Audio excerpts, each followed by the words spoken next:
ఆయన నిన్ను ఎన్నడూ విడవడు, ఎడబాయడు. ఆయన నీకు తోడుగా ఉంటాడు.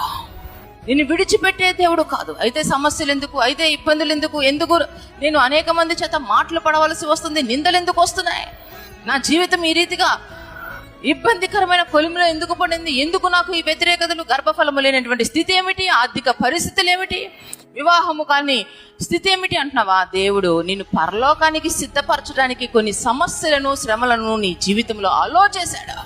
ఆ సమస్య ద్వారా నిన్ను పరిపూర్ణతలోనికి తీసుకురావాలా, పవిత్రపరచాలా, పరిశుద్ధపరచాలి, తద్వారా పరలోకానికి వారసులుగా మలచాలి ఈ లోకంలో. అందుకే మన జీవితంలో సమస్య, అందుకే మన జీవితంలో శ్రమ, అందుకే మన జీవితంలో ఇబ్బందికరమైనటువంటి కొలిమి. ఆ సమస్యలో ప్రభువా ఏమి నేర్పించాలనుకుంటున్నావయ్యా అని అడగాల. యేసయ్యా నన్ను ఎలా మలచాలనుకుంటున్నావయ్యా?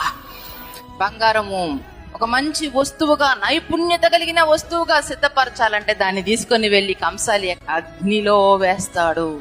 అగ్నిలో వేసినటువంటి బంగారము కల్మషము కనిపించకుండా పోతుంది. అది అగ్నికి ఎంత ఆహుతవుతూ ఉంటుందో దాని విలువ పెరుగుతుంది. నీ జీవితంలో కూడా నీ జీవితాన్ని దేవుడు గొప్ప స్థితిలో మలచాలనేదే ఉద్దేశం.